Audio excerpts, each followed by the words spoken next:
Good evening student. आज फिर से मैं आपके सामने आ चुकी हूँ मेटल्स एंड नॉन मेटल्स के पार्ट सेकंड के साथ। स्टूडेंट, इसमें मैं आपको 2 क्वेश्चन जो बचे हुए हैं वो बताऊंगी जो कि मोस्ट इम्पॉर्टेंट हैं। साथ ही अगर आपको कुछ और डाउट है तो आप कमेंट बॉक्स में कमेंट करना, मैं उसका भी रिप्लाई करूँगी। साथ ही साथ वीडियो स्टार्ट करने से पहले आप मेरे चैनल को सब्सक्राइब और लाइक ज़रूर कीजिएगा।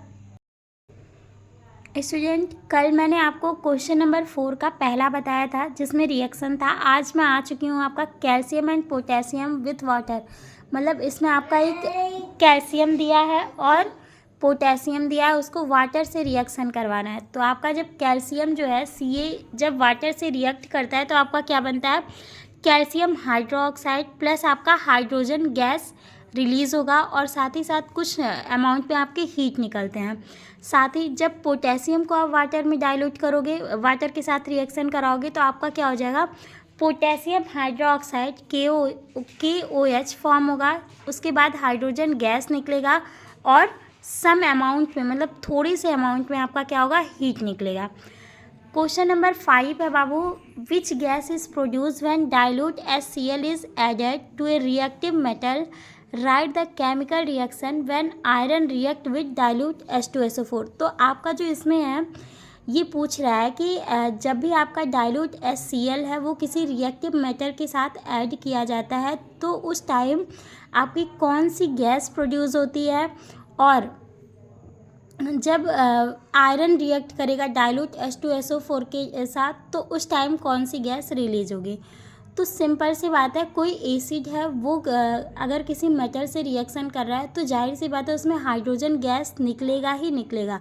तो पहला जो क्वेश्चन का पार्ट है, which gas is produce when dilute HCl is added to a reactive metal, तो इसका सिंपल सा आंसर होगा HCl। आपका क्या है, एसिड है, स्ट्रॉन्ग एसिड है। अगर ये रिएक्शन दे रहा है तो उस टाइम क्या होगा, आपका हाइड्रोजन गैस फॉर्म होगा, निकलेगा।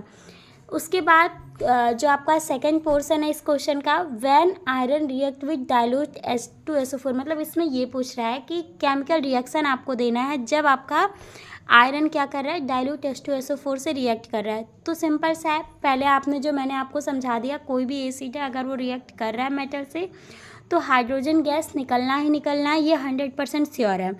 अब आपका सेकेंड जो पार्ट है, when Fe iron react with dilute H2SO4 iron second sulphate. Iron second का सेंस है कि ये जो आपका फॉर्म हो रहा है FeSO4, इसमें आयरन की जो ऑक्सीडेशन स्टेट है वो कितनी है, सेकेंड है। तो इस वजह से इसको हम क्या बोल रहे हैं, iron second sulphate with the evolution of hydrogen gas. जाहिर सी बात है आपका H2SO4 एसिड है और Fe आपका एक मेटल है, ये दोनों आपस में रिएक्ट कर रहे हैं। रिएक्ट करने के बाद हाइड्रोजन गैस निकलना है, साथ ही साथ आयरन सेकेंड सल्फेट फॉर्म होगा। ये आपका रिएक्शन हो गया। इसी के साथ आज का जो आपका ये मेटल एंड नॉन मेटल के इम्पॉर्टेंट क्वेश्चन ख़त्म हो रहे हैं। अब इसके बाद जो बचेगा वो मैं, आप अगर कमेंट बॉक्स में कमेंट करते हो कोई आपको इशू है तो मैं उसको सॉल्व करवाऊँगी। अदरवाइज़ मैं आपको नेक्स्ट टॉपिक के साथ कल मिलती हूँ। Thank you.